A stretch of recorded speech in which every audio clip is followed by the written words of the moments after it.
What if I told you that there's an investor who's achieved an even better track record than Warren Buffett? And not just by a little, we're talking about double the returns. Meet Jim Simons, the mastermind behind one of the most successful investment firms in history. Before we talk about how Jim did it, let's see some numbers. Well, if you had invested $100 into Jim's fund in 1988, 30 years later you would have had around $400 million. That's not counting fees. But yeah, that's right, $400 million. That's not a typo.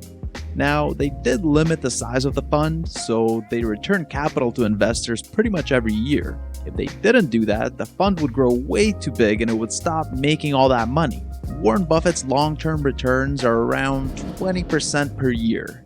Jim Simons' return record is a whopping 66%. Now, the Medallion Fund has some really high fees, but even if we look at the net of fee numbers, the annualized returns are almost double Warren Buffett's. They're around 40% per year. Crazy stuff, right?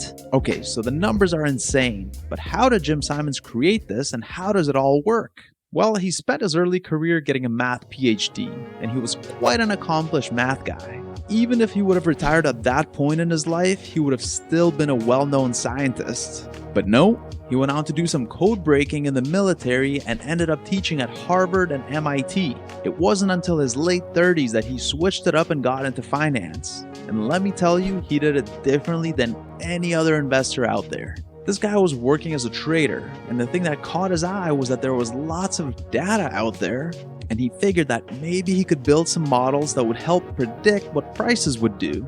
Basically, there was all this raw data out there, but it was in books and also printed on paper.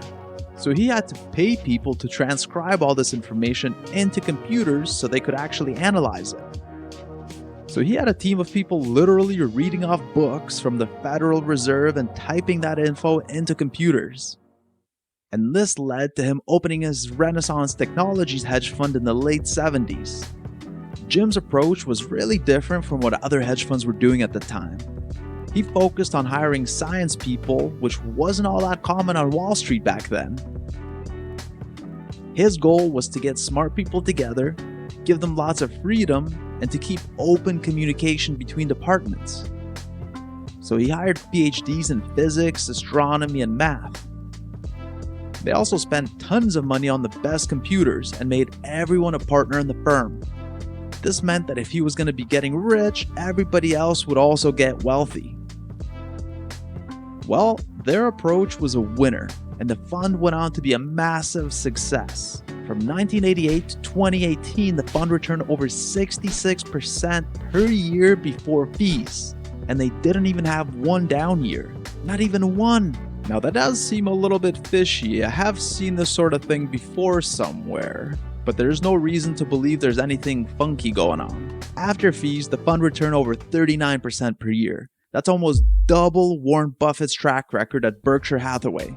Yowza. When I saw those numbers, I had to do a double and triple check. They just seemed insane, and they are. That's why the fund has the best track record in investing history. Now, this Medallion Fund is only open to employees of Rentech. It's not open to any outside investors. They got rid of the last outside investor years ago, and all employees at the firm have to sign a non-disclosure agreement when they first get hired, so they're not legally allowed to speak about anything that they do at their jobs.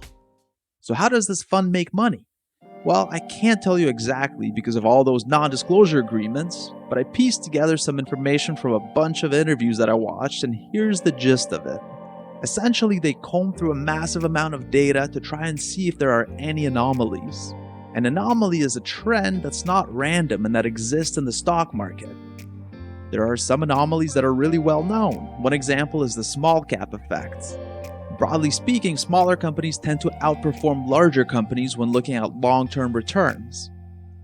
So if an investor's goal was to maximize returns without thinking about risk or anything else, they'd probably look around the small cap space. Now, the small cap effect is something that's been well studied.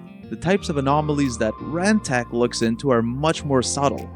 They could look at weather, quarterly reports, trade volumes, and other types of data to figure out if they can build models that predict future price movements. The thing about anomalies is that there's lots of investors looking for them. So even if Rentech finds certain things that work really well, those things might stop working in the future. A strategy that works today could quickly stop working if every Tom, Dick, and Harry starts following it. And that's why they keep things so secretive. And by the way, Robert Mercer, who was one of Medallion's key investment managers, said that Medallion was right on only a little over half of their trades, which is wild to me because that small edge still made them billions.